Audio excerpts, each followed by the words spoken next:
we need to glorify the Creator by fulfilling His purpose. చూడండి, మనం ఆ యొక్క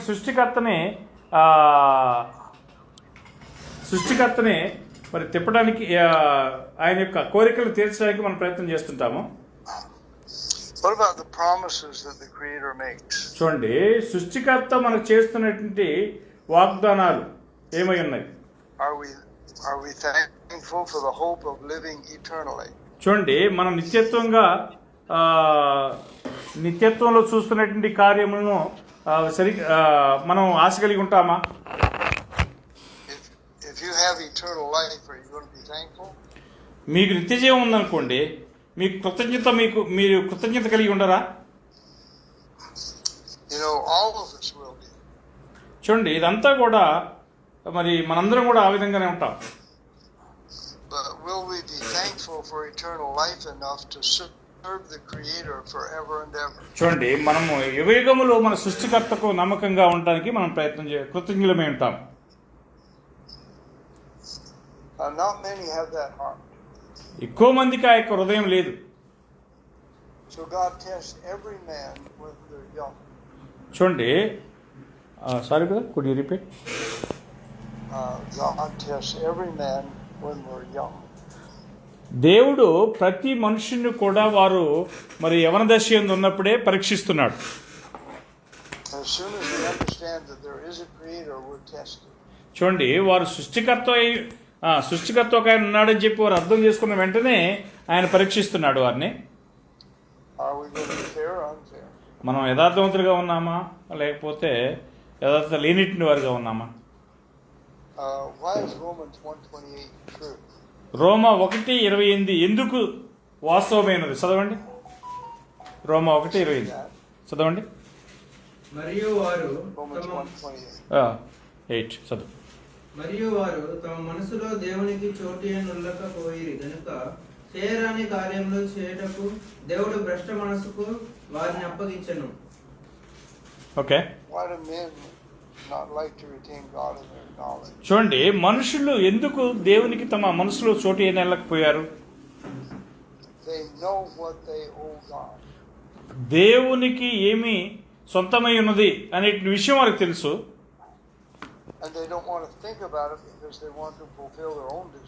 చూడండి, వారు దాని గురించి ఆలోచించరు. ఎందుకంటే వారు తమ సొంత కోరికలు నెరవేర్చాలనుకుంటారు కాబట్టి దాని గురించి ఆలోచించరు. తర్వాత ప్రశ్న, నేను న్యాయంగానే ఉన్నానా? యుగయుగములు నేను సృష్టికర్త కోసం జీవించడానికి ప్రయత్నం చేస్తున్నానా, లేదా సృష్టికర్త కోసం జీవించడానికి ఇష్టపడి ఉన్నానా?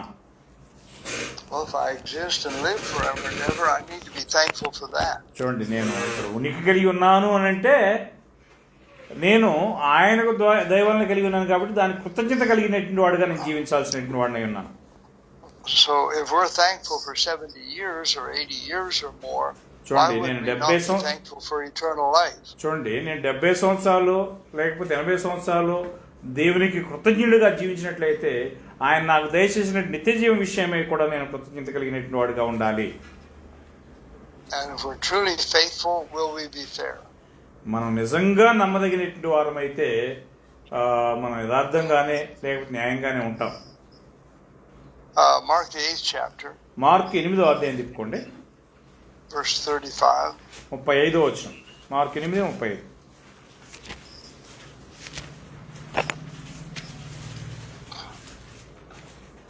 తన ప్రాణంను రక్షించుకొనువాడు దాన్ని పోగొట్టుకొనును, నా నిమిత్తమును సువార్త నిమిత్తమును తన ప్రాణమును పోగొట్టుకొనువాడు దాన్ని రక్షించుకొనును.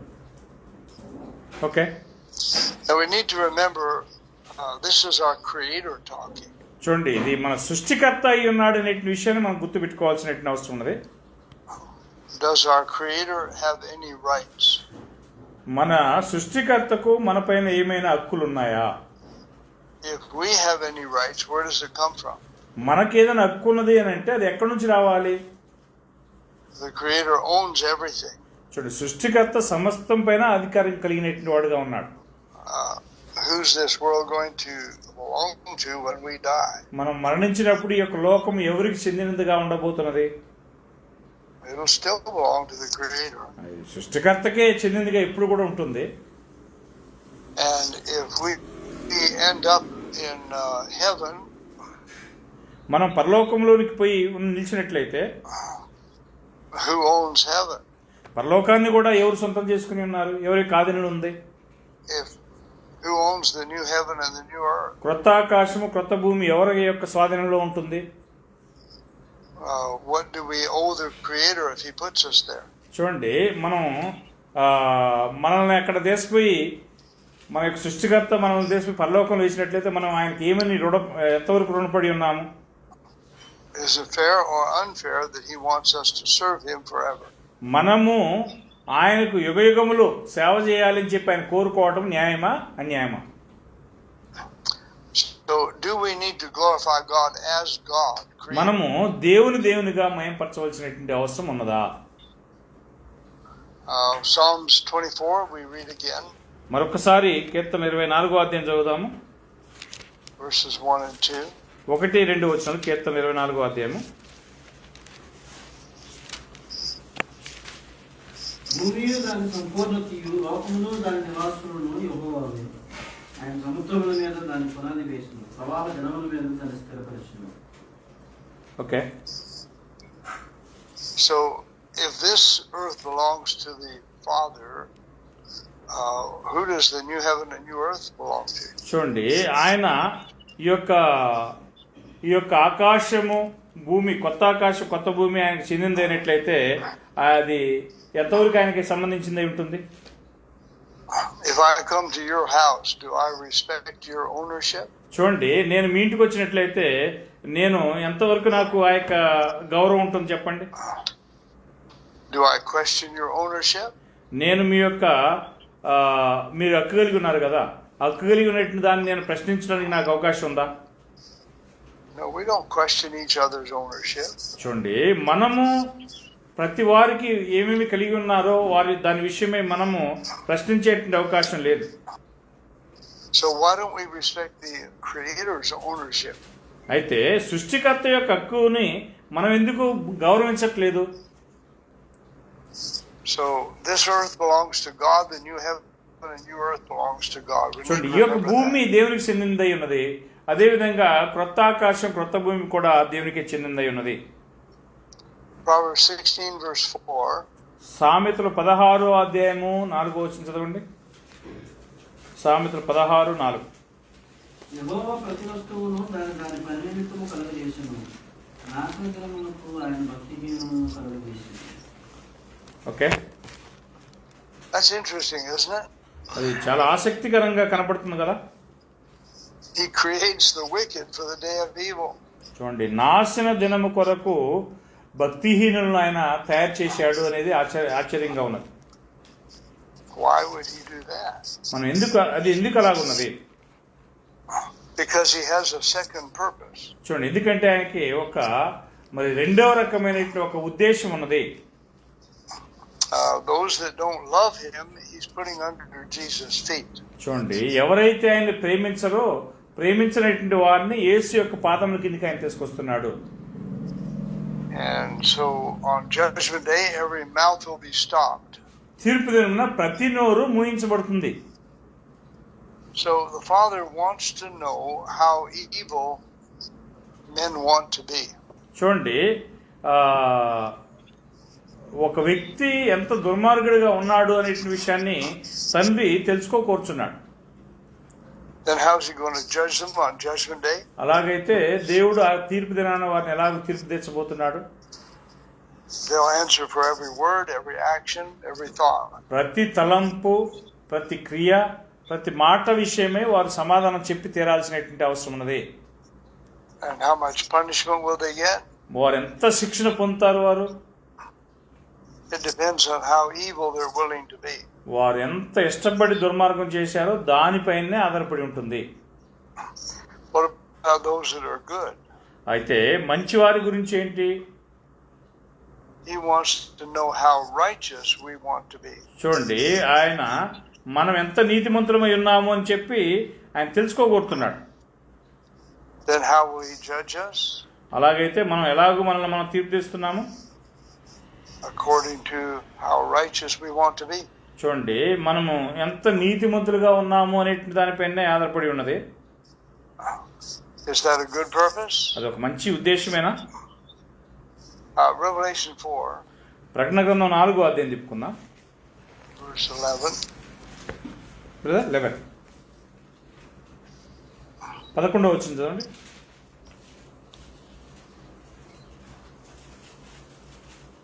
ఏం చెప్పారు? 11:4 చదవండి. ఆ 20 అడుగుల పెద్దల సింహాసనం ముందు ఆసీనుడై ఉండు వాని ఎదుట సాగిలపడి యుగయుగములు జీవించున్న వానికి నమస్కారం చేయొచ్చు. ప్రభువా మా దేవా, నీవు సమస్తమును సృష్టించితివి, నీ చిత్తమును బట్టి అవి ఉండును, దానిని బట్టి సృష్టించబడును కనుక నీవే మహిమ ఘనత ప్రభావం పొందనరుగుడు అని చెప్పుచు తమ కిరీటములను ఆ సింహాసనం ఎదుట వేసిరి. Okay. So why does the Lord deserve glory and honor and power? ఎందుకు దేవుడు మహిమ ప్రభావము పొందటానికి అర్హుడై ఉన్నాడు? He's created everything. ఆయనే సమస్తాన్ని సృష్టించాడు కనుక. And he says for your pleasure they are and they were created. చూడండి, మీ యొక్క ఆనందం కోసమే, అంటే ఆయన యొక్క ఆనందం కోసమే వారు సృష్టించబడి ఉన్నారు.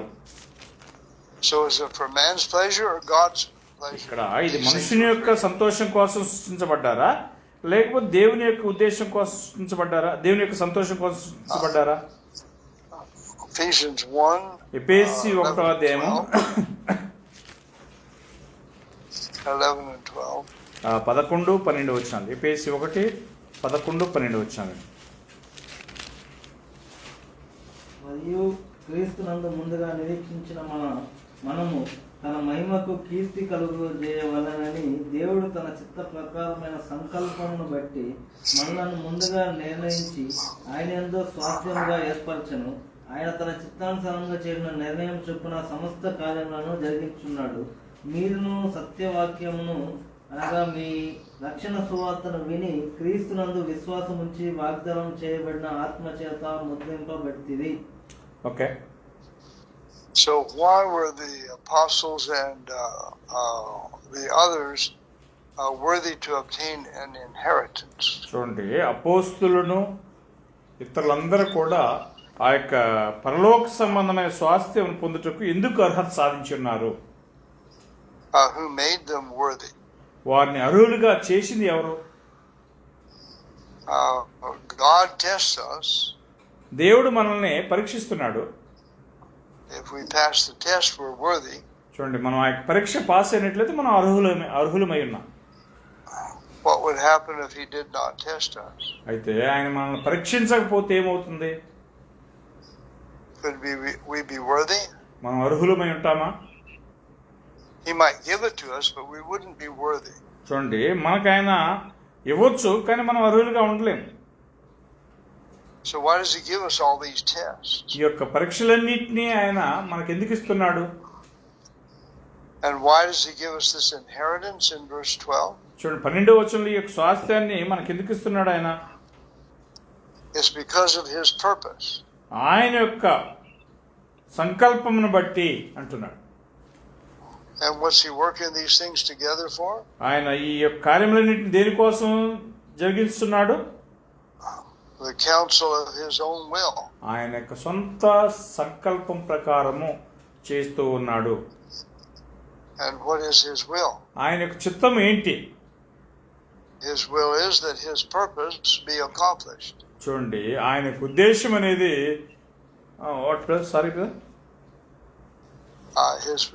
His will is that his purpose be accomplished. ఆయన యొక్క చిత్తం అనేది ఆయన సంకల్పాన్ని నెరవేరుస్తున్నది. Ephesians 3. ఎఫెసీ 3వ అధ్యాయము.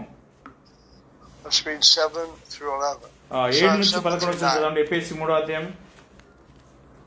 దేవుడు కార్యకార్యకు తన శక్తిని బట్టి నాకు అనుగ్రహించిన కృపావరము చొప్పున నేను ఆ సువార్తకు పరిచారకుడినైతిని. దేవుడు మన ప్రభువైన యేసుక్రీస్తునందు చేసిన నిత్య సంకల్పము చొప్పున పరలోకములో ప్రధానులకు అధికారులకు సంఘం ద్వారా తన యొక్క నానా విధమైన జ్ఞానం ఇప్పుడు తెలియజేయబడవాలని ఉద్దేశించి శోధింప సఖ్యము కానీ క్రీస్తు ఐశ్వర్యమును అనుజనులు ప్రకటించుటకును సమస్తమును సృష్టించిన దేవుని యందు పూర్వకాలము నుండి మరుగై ఉన్న ఈ మర్మమును గుర్చిన ఏర్పాటు ఏంటిదో అందరికీ తేటపరచబడుటకు పరిశుద్ధులలో అత్యల్పుడైన నాకు ఈ కృప అనుగ్రహించును. Okay, So who does Paul give credit to for all that he is? చూడండి, ఆయన కలిగినటువంటి ప్రతి దానికి ఎవరు మరి బాధ్యత కలిగినటువంటి వారై ఉన్నారు? He's got a job to do, and Paul says that's because he favored me. చూడండి, ఆయన పౌలు చెప్తున్నాడు, ఆయన తను ఈ చేయడానికి ఒక బాధ్యత లేదా ఒక పని ఉన్నది అంటున్నాడు. Well, if God favors us, he'll give us work to do. చూడండి, దేవుడు మన పైన మరి దయ చూపించినట్లయితే మనకు ఒక పని ఇస్తాడు చేయనట్లుగా. How would you like to live forever and ever with nothing to do? చూడండి, మనం యుగయుగంలో జీవించి ఏమీ చేయలేదనుకోండి, అది ఏ విధంగా ఉంటుంది చెప్పండి? No, and all this is according to his working of his power. చూడండి, ఇదంతా కూడా ఆయన యొక్క శక్తి చొప్పున జరుగుతూ ఉన్నది అంటున్నాడు. So we're not the ones doing these things, God is. ఈ కార్యములు చేసేది మనం కాదు, ఇదన్నీ చేసేది దేవుడే ఉన్నాడు. And he's preaching the unsearchable riches of Christ. ఆయన శోధింప శక్యం కాని క్రీస్తు యొక్క ఐశ్వర్యాన్ని ఆయన బోధిస్తున్నాడు. Do they already have these riches, or are they hoping for them? చూడండి, ఇక్కడ ఈ యొక్క సమస్త విధములైనటువంటి ఐశ్వర్యము, శోధింప శక్యం కాని ఐశ్వర్యము వారు ముందుగానే కలిగి ఉన్నారా? Is he going to give us these riches and say, okay, go play? చూడండి, ఆయన యొక్క ఐశ్వర్యాన్ని ఇచ్చి మీరు పోయి ఆటలాడుకోండి అని చెప్పి ఇస్తున్నాడా మనకి? Or is he giving these things to us in eternity so we'll serve him? చూడండి, లేక ఈ యొక్క ఐశ్వర్యాన్ని ఇచ్చి మీరు నిత్యత్వంలో సేవ చేయండి అని చెప్పి మనకు చెప్తున్నాడా? Revelation 22. ప్రకటన గ్రంథం 22వ అధ్యాయానికి తిప్పుకోండి. 3 to 5. ప్రకటన గ్రంథం 22వ అధ్యాయము 3 నుంచి 5 వచనాలు. మీదట శాపగ్రస్తమైనదేమీ దానిలో ఉండదు. దేవుని యొక్కయు గొర్రెపిల్ల యొక్కయు సింహాసనము దానిలో ఉండును.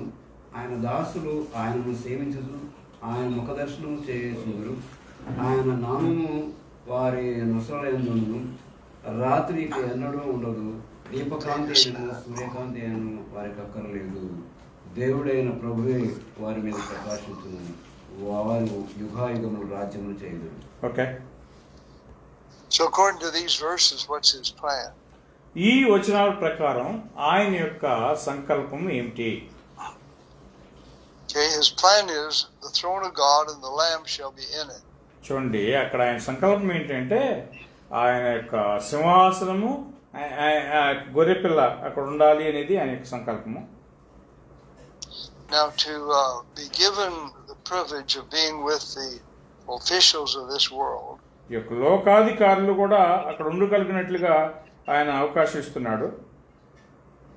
would it be an honor to be invited to be with these leaders? చూడండి, ఈ యొక్క నాయకులతో మనము పిలువబడటం అనేది కొంచెం ఘనత కలిగిందిగానే ఉన్నదా? What about being with the Creator? మరి నాయకులతో ఉండటమే మనకి ఘనతగా ఉంటే ఒక సృష్టికర్తతో మనం ఉండటం అనేది ఎంత గొప్పగా ఉంటుంది చూడండి. What is any man compared with the Creator? ఒక సృష్టికర్తతో ఏ మనుషుడైనా పోల్చినప్పుడు అది ఏ విధంగా ఉంటుంది? If we think of Jesus as a man on this earth, we're not seeing him correctly today. చూడండి, యేసు యొక్క భూమి మీద ఒక మనుషుడు మాత్రమే అని చెప్పి యేసుని మనం చూసినట్లయితే ఆయన మనం సరిగా చూడట్లేదు అని అర్థం అన్నమాట. Now he is our example of what we should do on this earth. చూడండి, ఆయన మనకి మాదిరిగా ఈ భూమి మీద మనం ఎలా ఉండాలి అనే దానికి ఆయన మాదిరిగా మనకి జీవించి ఉన్నాడు. But what is he now? ఇప్పుడు ఆయన ఏమై ఉన్నాడు? He's not just a ruler of one great nation. చూడండి, ఏదో ఒక గొప్ప దేశానికి మాత్రమే ఆయన నాయకుడు కాదు. He's the ruler of all nations. సమస్త దేశములకు కూడా ఆయన అధిపతిగాను ఉన్నాడు. And he's ruler not just of nations. చూడండి, ఆయన దేశాలను బట్టి మరి అధిపతి కాదు, but he's ruler of all his angels. ఆయన యొక్క దూతలను బట్టి ఆయన మరి నాయకుడై ఉన్నాడు, అధిపతి అయి ఉన్నాడు. Are these things small? ఈ కార్యాలన్నీ కూడా ఏదో చిన్న చెప్పదగిన చిన్న కార్యాలా? Then in verse 3, what will his people be doing? చూడండి 3వ వచనంలో అక్కడ ప్రకటన గ్రంథం 22:3లో ఆయన ప్రజలు ఏం చేస్తుంటారు అక్కడ? His servants shall serve him. ఆయన యొక్క దాసులు ఆయన్ను సేవిస్తూ ఉందురు. And then they'll see the Creator's face in verse 4. 4వ వచనంలో వారు సృష్టికర్త యొక్క ముఖ దర్శనము చేయుదురు అంటున్నాడు. Now, right now, there's so much glory that if we saw his face, we would immediately deny. ఈ దర్శనంలో ఎంతవరకు మనం చాలా గొప్ప మహిమను చూస్తున్నాము. But we'll be able to see his face and live with him. చూడండి, ఆయన యొక్క ముఖ దర్శనం చేస్తూ ఆయనతో మనం ఉండడానికి మనం ప్రయత్నం చేస్తున్నాము. And verse 5, 5వ వచనంలో they will reign forever and ever. వారు యుగయుగములో పరిపాలన చేయుదురు.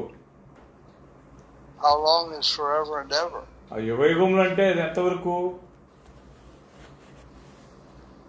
This is into the ages of the ages.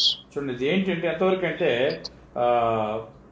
Ages of ages అంటే యుగయుగం. తెలుగులో కరెక్ట్ యుగయుగం వరకు అని చెప్తున్నాడు. So, how long is that? అది ఎంతవరకు? This earth is one age. చూడండి, ఈ యొక్క యుగం అనేది ఈ భూమి అనేది ఒక యుగం అని చెప్తున్నాడు. What about ages? There is a question, brother. What is the age? What about age? What is the age? Age is it's a long period of time. అది ఒక యుగం అంటే చాలా బహుదీర్ఘ కాలం అన్నమాట. What's the Tamil word for age? Telugu we got column. Column is the Tamil word. Okay, Telugu we got యుగము. Okay, so how long is an age? ఒక యుగం అంటే ఎంత అని అడుగుతున్నాడు. Well, this earth has been here 6,000 years. ఇప్పుడు ఈ యొక్క భూమి ఇక్కడ నిలిచి ఉండటం అనేది 6,000 సంవత్సరాలు ఉంటుంది. And this age is not finished. ఇంకా ఈ యొక్క యుగం ముగియలే. How long is the ages of the ages? అప్పుడు అలా అయినట్టు యుగము అంటే ఎంత ఉంటుంది? We're not talking about a small amount of time. ఏదో మనం చిన్న సమయం గురించి మాట్లాడలే. And how long are we going to reign then? ఎంతకాలం అక్కడ వారు పరిపాలన చేయబోతున్నారు? Will there be something to do? Brother? Will there be something to do? మనం అక్కడ చేయడానికి ఏదో ఒక పని ఉందా అక్కడ? We'll have something marvelous to do. మనకి చాలా అద్భుతమైనటువంటి ఒక పని అక్కడ ఉన్నది. Would you like to reign or would you like to be one of the slaves? చూడండి, మనం అక్కడ రాజ్యం చేయడానికి కోరుకుంటామా లేకపోతే దాసులుగా ఉండడానికి కోరుకుంటామా చెప్పండి? He's offering to have us reign with him. మనం ఆయనతో పాటు పరిపాలన చేయడానికి మనకు అవకాశం ఇవ్వబోతున్నాడు దేవుడు. So who will we serve? మనం ఎవరిని సేవించబోతున్నాము? Are we interested in God's purpose? దేవుని యొక్క ఉద్దేశంపై మనం ఆసక్తి కలిగిన వారుగా ఉన్నామా? Sadly enough, most people are not interested. దురదృష్టవశాత్తుగా చూస్తే ఎక్కువ మంది ప్రజలు ఆసక్తి కలిగిన వారుగా లేరు. So the Father wants to know who is interested in His work and who's not. చూడండి, తండ్రి ఏం తెలుసుకోబోతున్నాడంటే ఎవరు ఆసక్తి కలిగి ఉన్నారు, ఎవరు ఆసక్తి లేకుండా ఉన్నారని చెప్పి తెలుసుకోవడానికి ప్రయత్నం చేస్తున్నాడు. And so is the Creator right to say, except a man lose his life for Christ and the gospel, he'll lose it eternally? చూడండి, క్రీస్తు మరి మనము అంటే could you repeat that? Sorry. Mark 9:35. Let's read it again. Mark 9:35 ఒకసారి చదవండి. Mark 9:35.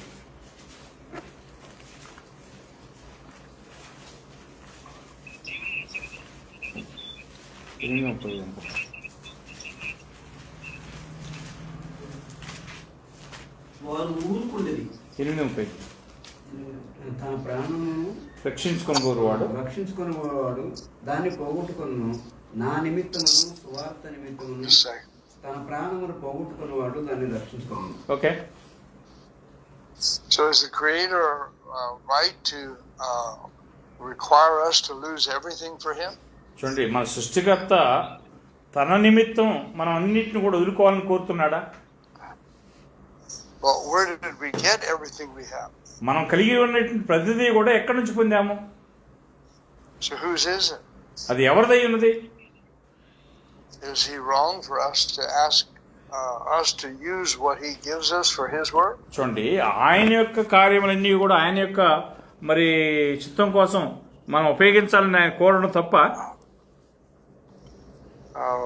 If we're fair, we'll agree. మనం న్యాయంగా ఉన్నట్లయితే ఆయన చెప్పిన దాన్ని అంగీకరిస్తాం. Luke the 9th chapter. లూకా 9వ అధ్యాయానికి తిప్పుకోండి. 23 to 25. 25 వచ్చింది కదండి. ఒకడు లోకమంతయు సంపాదించి తను తాను పోగొట్టుకుని ఎడల లేక నష్టపరుచుకుని ఎడల వారికి ఏం ప్రయోజనము? Okay, Is that 23 to 25? No, ఈ దట్ ఓన్లీ 25. 23 నుంచి చదవాలి. మరియు ఆయన అందరితో చెప్పాను, ఎవడైనా నన్ను వెంబడింపబోని ఎడల తను తాను ఉపేక్షించుకుని ప్రతిదినము తన శిలువను ఎత్తుకుని నన్ను వెంబడించలేను. తన ప్రాణము రక్షించుకుని కోరువాడు దాన్ని పోగొట్టుకున్నాను, నా నిమిత్తము తన ప్రాణము పోగొట్టుకుని వాడు దాన్ని రక్షించుకోను. ఒకడు లోకమంతయు సంపాదించి తను తాను పోగొట్టుకుని ఎడల లేక నష్టపరుచుకుని ఎడల వానికి ఏం ప్రయోజనము? Okay, So is our owner fair to ask us or require us to deny ourselves what చూడండి, we want? మన యొక్క యజమానుడు ఆయన కోసం మనం జీవించాలని చెప్పి మనల్ని కోరడం అనేది న్యాయమేనా? Who gave us the right to take all these things for ourselves? చూడండి, ఈ కార్యాలన్నీ మన కోసం మనం తీసుకోనేటువంటి హక్కుని ఎవరు మనకి ఇచ్చారు అసలు? These things all belong to God. ఇవన్నీ కూడా దేవునికి చెందినటువంటి కార్యములై ఉన్నాయి, గమనించండి. Now, he may let us use them for a while. చూడండి, వాటిని కొంతకాలం మనం ఉపయోగించుకోవడానికి ఆయన మనకి ఇవ్వచ్చు. But who do they belong to? ఆయనను అవి ఎవరికి చెందినవి ఉన్నవి? And when we're gone, who will they belong to? చూడండి, మనం వెళ్ళిపోయిన తర్వాత అవి ఎవరికి చెంది ఉన్నాయి? And then again, except a man lose his life, he'll lose it eternally. చూడండి, మనుషుడు ఈ భూమి మీద మరి తనకున్నటువంటివన్నిటిని వదిలిపెట్టుకోకపోతే నిత్య జీవంలో కూడా తాను పోగొట్టుకోవాల్సినటువంటి అవసరం ఉన్నది. Well, these things are his. They don't belong to us. చూడండి, ఈ కార్యములన్నీ కూడా ఆయనవే, వాస్తవంగా మనకు చెందినటువంటివి కావు ఇవి. So even though he says you need to lose all that you have, we really have nothing. చూడండి, వాస్తవంగా ఈ కార్యములన్నింటినీ మనము మరి కలిగినటువంటి వారం కావు. వీటన్నిటి పోగొట్టుకుంటే మనం వాటిని పొందుతాం. And verse 25, what if we think we own the whole world? 25వ వచనంలో మనం ఈ లోకమంతా సంపాదించుకున్నాము అని చెప్పి మనం అనుకున్నట్లయితే ఏమవుతుంది? And then we die. ఆ తర్వాత చచ్చిపోయాం అనుకోండి, What do we really have? వాస్తవంగా మనకి ఏం మిగిలి ఉంటుంది చెప్పండి? We really don't have anything. మనకి ఏమీ కూడా మిగలదు. But like he said, ముందుగా ఆయన చెప్పినట్లుగా if you're not faithful in what belongs to somebody else, who will give you what is your own? చూడండి, మీ ఇతరులకు సంబంధించినటువంటి కార్యములు అంటే ఒకరికి సంబంధించినటువంటి కార్యాల్లో మనం నమ్మకంగా లేకపోతే మీకు సొంతమైనవి ఎవరు మీకు ఇస్తారు? Luke 16. లూకా 16వ అధ్యాయం ఆ విషయం ఉంది చూడండి. 10 through 12. లూకా 16వ అధ్యాయం 10 నుంచి 12 వచ్చాం. మిక్కిలి కొంచెములో నమ్మకముగా ఉండేవాడు ఎక్కువలోనూ నమ్మకముగా ఉండను, మిక్కిలి కొంచెములో అన్యాయముగా ఉండేవాడు ఎక్కువలోనూ అన్యాయముగా ఉండదు. కాబట్టి మీరు అన్యాయమైన విషయంలో నమ్మకముగా ఉండని ఎడల సత్యమైన ధనమును ఎవరు మీ వశము చేతురు? Okay. So what's God looking for? దేవుడు దేనికోసం ఎదురు చూస్తున్నాడు? He's looking for faithful men. నమ్మకస్తులైనటువంటి ప్రజలు కోసం ఆయన ఎదురు చూస్తున్నాడు. So he gives us a picture. ఆయన ఒక సందర్భాన్ని ఇక్కడ మనకు చూపిస్తున్నాడు, ఒక సంభవాన్ని చూపిస్తున్నాడు. If I'm not faithful to these little things, is he going to give me big things? చూడండి, నేను చిన్న కార్యాల్లోనే నమ్మకంగా లేననుకోండి, పెద్ద కార్యాలు నాకు అప్పగిస్తాడా దేవుడు? Well, who owns these things? ఈ కార్యములన్నింటినీ ఎవరు సొంతం చేసుకున్నారు? So if I get them, who should I use them for? చూడండి, నేను వాటిని ఇచ్చినట్లయితే, నేను వాటిని పొందినట్లయితే నేను ఎవరి కోసం ఉపయోగించాలి? Remember, this is the Creator speaking. ఇది మాట్లాడుతున్నది ఎవరు అని అంటే సృష్టికర్త మాట్లాడుతున్నాడు అనే విషయాన్ని మనం గుర్తుపెట్టుకోవాలి. But if we are faithful to Him in these things, He says He'll give us what is our own. చూడండి, వీటిల్లో మనం నమ్మకంగా ఉన్నట్లయితే మనకు సొంతమైనటువంటి వాటిని ఆయన ఇస్తాడని చెప్పి చెప్తున్నాడు. But if we get something, what are we going to do with it? చూడండి, ఏదైనా ఒకటి మనం పొందినట్లయితే మనం ఏం చేయబోతున్నాము?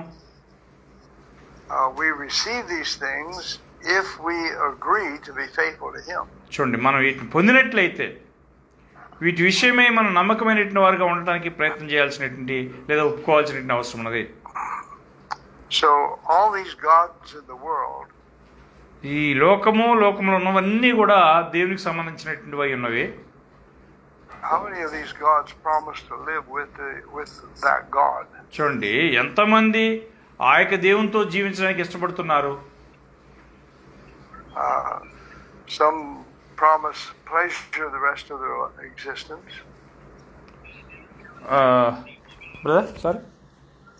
Some promise pleasure for their existence. చూడండి, కొంతమంది వారు ఈ భూమి మీద ఉన్నందుకు కలిగినందుకు ఈ యొక్క లోకాన్ని అనుభవించండి అని చెప్పేటువంటి వారుగా ఉన్నారు. But is that pleasure with the Creator or somewhere else? చూడండి, వారు ఈ భూమి మీద ఉన్నటువంటి కార్యాలను సంతోషంగా అనుభవించడం అనేది సృష్టికర్తతో సంతోషంగా ఉండటమా లేకపోతే ఇంకేదైనా కార్యంలో సంతోషంగా ఉండటమా?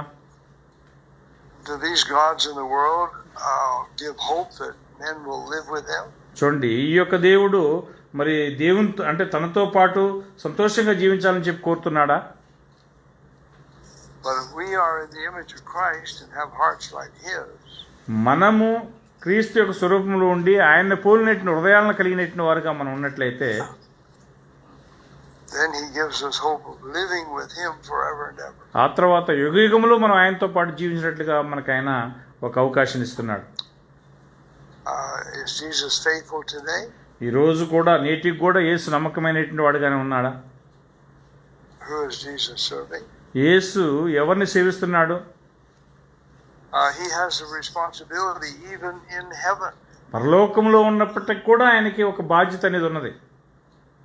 1 Corinthians 15, మొదటి కొరింథీ 15వ అధ్యాయము 24 to 29. 24 నుంచి 29 వచనాలు.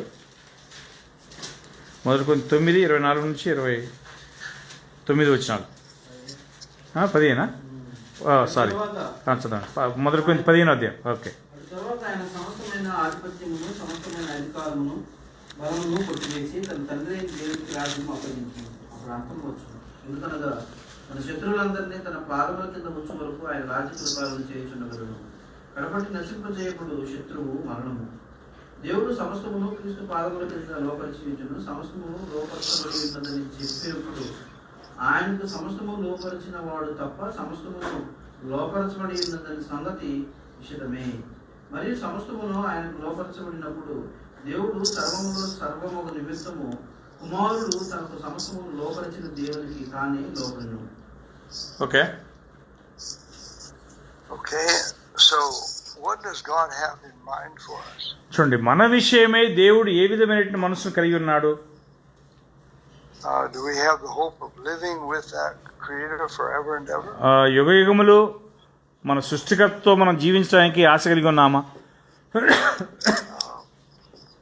So our Creator is a marvelous being. చూడండి, మన సృష్టికర్త ఒక అద్భుతమైనటువంటి వ్యక్తి అయి ఉన్నాడు. And He wants us to live with Him. మనము ఆయనతో జీవించాలని ఆయన కోరుకుంటున్నాడు. And He wants us to be faithful with Him forever and ever. యుగయుగములు ఆయనతో పాటు నమ్మకంగా ఉండాలని చెప్పి మనల్ని కోరుకుంటున్నాడు. And in verse 24, 24వ వచనం చూడండి. how long is Jesus going to be reigning in this earth and heaven? ఈ యొక్క భూమి మీదను తర్వాత పరలోకమందును ఆయన ఎంతకాలము అంటే యేసు ఎంతకాలం పరిపాలన చేయబోతున్నాడు? Verse 25, until all His enemies are under His feet. 25వ వచనంలో ఆయన యొక్క శత్రువులందరూ కూడా ఆయన పాదములకి కిందికి వచ్చేంత వరకు. then what's he going to do with what he has? ఆయనకున్నటువంటి విషయమై ఉన్నటువంటి కార్యముల విషయమై ఆయన ఏం చేస్తున్నాడు? He's going to give it to the Father. ఆయన వాటిని తండ్రికి అప్పగించబోతున్నాడు. And then who is Jesus going to serve in verse 29? 29వ వచనంలో యేసు ఎవరిని సేవించబోతున్నాడు? So Jesus serves the Father forever and ever. What about us? చూడండి, యేసే మరి యుగయుగములు తండ్రిని సేవించబోతున్నాడంటే మనల గురించి ఏంటి? So if we glorify the Creator as the Creator, He will glorify us forever and ever. చూడండి, మనల్ని యుగయుగములు అంటే ఆయన మనం మహింపరిచినట్లయితే ఆయన యుగయుగములు మనల్ని మహింపరచబోతున్నాడు. But if we're not interested in serving Him forever and ever, He's got a place for us. చూడండి, మనం ఆయన్ని యుగయుగములు సేవించడానికి ఇష్టపడకపోతే మన కోసం ఒక స్థలాన్ని ఆయన సిద్ధం చేసి ఉన్నాడు. So how many are willing to serve God forever and ever? యుగయుగములు మనలో ఎంతమంది దేవుని కోసం జీవించడానికి ఇష్టపడుతున్నాం, సేవించడం కోసం ఇష్టపడుతున్నాం? Remember, He says only a few. ఆయన చెప్తున్నాడు కొద్ది మంది మాత్రమే అని చెప్తున్నాడు. So are we part of that few? మనం ఆ కొద్ది మందిలో ఒక భాగమై ఉండబోతున్నామా? Well, the Father will be pleased if we are. మనము అలాంటి వారిలో కొద్ది మందిగా ఉండగోరినట్లయితే, ఆ కొద్ది మందిలో ఒకరిగా ఉండగోరినట్లయితే తండ్రి సంతోషిస్తాడు మన విషయమే. So who does He give this test to? చూడండి, ఈ యొక్క పరీక్ష ఆయన ఎవరికి ఇస్తున్నాడు? He gives it to young people. యవనస్తులకి ఆయన ఆ యొక్క పరీక్ష ఇస్తున్నాడు. As soon as they understand there's a Creator, they're tested. చూడండి, మనం ఎప్పుడైతే దాన్ని అర్థం చేసుకుంటున్నామో ఆ సృష్టికర్త మనకు ఆ యొక్క పరీక్ష ఇస్తున్నాడు. Then He encourages them the rest of their life to glorify Him as God. చూడండి, మనము ఆయన మహింపరిచినట్లు మనకు ఆ యొక్క పరీక్ష ఆయన ఇస్తున్నాడు.